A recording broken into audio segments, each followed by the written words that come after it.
Came out this morning and saw this little puddle under here. It's not normally there.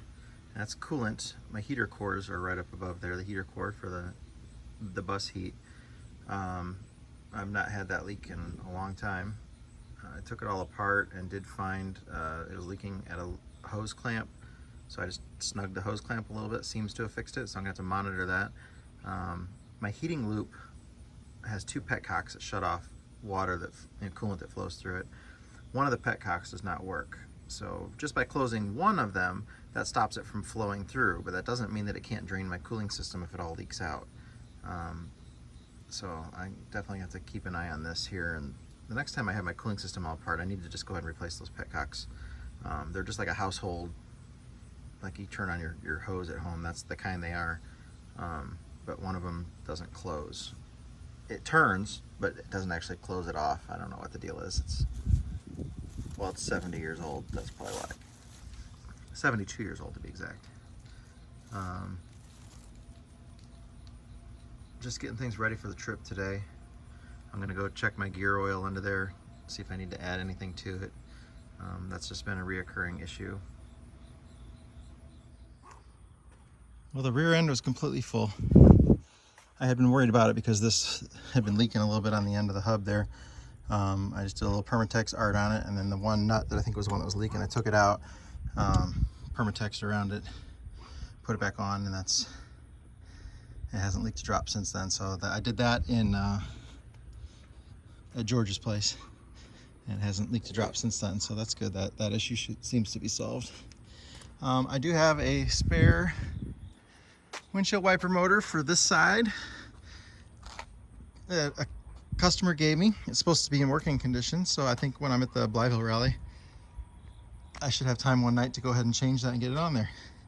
Then the passenger side will have a working wiper as well. The driver's side does work. It's just very sparingly, so I try not to use it very much unless I absolutely need it. I don't want it to totally go out. Eventually I'll buy a rebuild kit for it.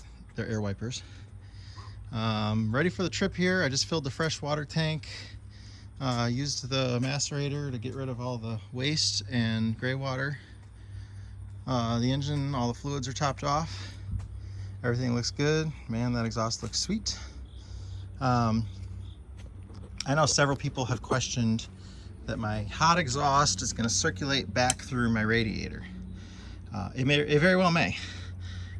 It's not quite, but almost the center of the radiator where it comes out. It's certainly not going to be in front of it. Hot comes in up there, cold is drawn in the middle and the bottom. So this side of the radiator here, if you go back to some of my old videos, you'll even see like a soot line that kind of starts around here and goes up about like that. And that was soot coming out of the exhaust that used to come out of the tail pipe there. So it would still suck it in there a little bit. So do I think it's going to be more than it was before? I really don't think so. I could not run that exhaust to the back. I don't have the clearance. If I do, I would have to go with an oval, which the place where I went to, they do make the oval pipe, but I just don't have the ground clearance. It would have got smashed or dragged the ground, any little bump I hit. So I couldn't run that 5-inch pipe down below that because it would hang down about 2 inches below the bumper already, and then plus another 5 inches. It's just way too close to the ground. Even the old ones, the 2-inch ones, used to scrape. So with this being close to the tire, I think it's going to be okay. But if I see a lot of soot getting in the radiator, I can keep it clean.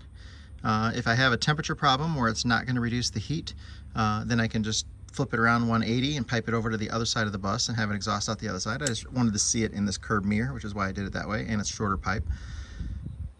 Also, the muffler used to be tucked in right behind the radiator right there, just as tight as could be, right up against it. So there was this huge massive heat source right on the other side of the radiator, just radiating heat into it. So it doesn't have that anymore. So I really think that this is going to be improved all around, but if it's not, I monitor my gauges, so it's not going to mess anything up. And then at a future date, when I go to a turbo, the whole thing's got to be replumbed anyways, so it's going to get changed, and if it's an issue, then I'll fix it then. So I'm not worried about it. We did discuss it before we put it on there. We thought, well, you know what, it's a few inches below the radiator. How much of it's going to get sucked back in, but at idle, the engine doesn't run hot at all. You can't get it up to temperature just idling. So when I'm idling, it's probably most of the time when the exhaust is going to be able to be sucked back into the radiator to reduce cooling. I don't have a whole lot of soot now, even though I have the large injectors. It's all tuned pretty good. At altitude is when I had most of those issues with soot. But we'll keep an eye on it. If it overheats, you know, if the temperatures get high, I'll monitor them. But right now, there's a lot less restriction. You don't have that huge muffler back there. I think it's a lot less stress on the radiator. And so if it's, you know, 10% of that goes back through it, I think we've improved the cooling, you know, 20%. So I don't think it's going to be, I think we're going to be better no matter what. So, but we'll see. It's something that we're going to monitor and go from there. And it's no big deal to flip it 180 degrees and come out the other side of the bus. I just have to get about 8 more feet of pipe to do that. So, right now, I'm still loving that and smiling every time I start it. If you remember a couple weeks ago, this little filter here, my generator would run, but as soon as I put a load on it, it would die. And I couldn't figure out what was wrong with it. Oil level was fine, a little bit low, but that was not what the problem was. I filled it up and it still did it. I checked the air filter, it was clean. So I narrowed it down to this little fuel filter here. I took it off and I blew it out and a whole bunch of crap came out of it. I just blew it out with my mouth. And then I took some carb cleaner and sprayed backwards through it. And then it worked fine. So I just assumed that filter was plugged up. I need to order a new filter. So I did order a new one. Just put it on. I took the old one apart and thought I would just check it to see how nasty it was inside. Well, when I cleaned it out perfectly. All this thing is a screen inside of here. That's it. I couldn't find a single piece of dirt in it. So if you blow it out backwards a few times, you don't have to replace it. That's all it is. It's just a really fine screen in there. So I had already solved the problem. I didn't need to buy another new one, but I went ahead and ordered 2, so I had a spare one. So now I've got 2 of them, but that was a waste of money.